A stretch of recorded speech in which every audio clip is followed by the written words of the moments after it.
কাঁচা শিমের বিচি সেদ্ধ করা দেখাবো। এভারগ্রিন 757 চ্যানেলে আপনাদের স্বাগত। কিভাবে কাঁচা শিমের বিচি সেদ্ধ করতে হয় তা দেখাবো। ভিডিওটা সম্পূর্ণটা দেখার জন্য অনুরোধ রইল। Please like, share and subscribe please. এই সুন্দর সুস্বাদু রেসিপিটা করার জন্য আমি কি করেছি চলুন দেখি। এর জন্য শিমের বিচি নিয়েছি। এই যে বিচিগুলি এরকম। এরপর কিভাবে খোসা ছাড়াতে হয়, এই যে সাদা অংশটাতে এভাবে চাপ দিয়ে এভাবে খোসা ছাড়াতে হয়। এভাবে আরও একটা দেখিয়ে দিচ্ছি। 2 ঘন্টা ভিজিয়ে রেখে এভাবে সাদা অংশটাতে চাপ দিয়ে খোসা ছাড়িয়ে নিচ্ছি। এভাবে সবগুলি করে নিলাম। পাত্রে জল দিলাম। শিমের বিচি অনুযায়ী জলটা দিতে হবে, কতটুকু জল লাগবে ওই অনুযায়ী জল দিয়ে শিমের বিচিগুলি খোসা ছাড়িয়ে এই জলের মধ্যে দিয়ে দিলাম।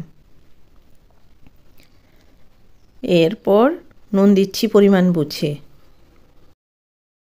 এখন তো শীতের সময় এরকম কাঁচা বিচি বাজারে অ্যাভেলেবেল। এই ফ্লেমে প্রথম শিমের বিচিগুলি বসালাম, তারপর ফেনা উঠবে। ফেনা উঠছে, ফেনাগুলি ফেলে দিতে হবে। পরিষ্কার করে ফেনাগুলি ফেলে দেব, এই ফেনা খাওয়া ভালো না।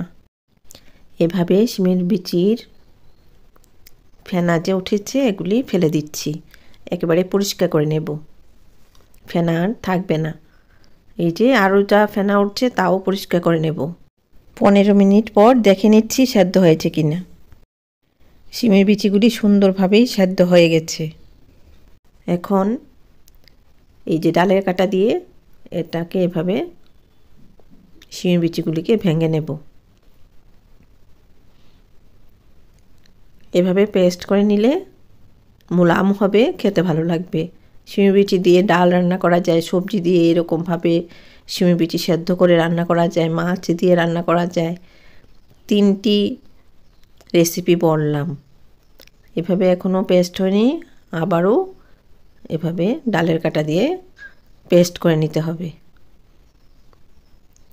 ডাল হিসেবে তো খুবই ভালো লাগবে পাকা টমেটো দিয়ে। এরকমভাবে করে পাকা টমেটো দিয়ে ডাল বেশ সুস্বাদু।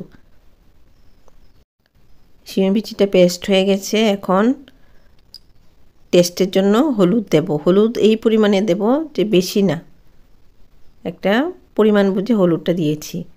এইভাবে লাইক করো, সাবস্ক্রাইব করো, বেল আইকনটা প্রেস করো, তাহলে নতুন রান্নার নোটিফিকেশান সবার আগে তোমার বা আপনার মোবাইলে পৌঁছে যাবে। এভাবে কাঁচা টমেটো বিচি ফেলে দিয়ে দিলাম। এখানে এগুলি সেদ্ধ হবে। লাইক করো, তাহলে এভারগ্রিন 757 চ্যানেলে ভালো ভালো রান্না আছে। শিমের বিচির ডালে প্রচুর পরিমাণে ভিটামিন আছে। এভাবে রান্না করে খাবেন, এটা আমার ইচ্ছে। আপনারা ভালো থাকুন, সুস্থ থাকুন। ধন্যবাদ।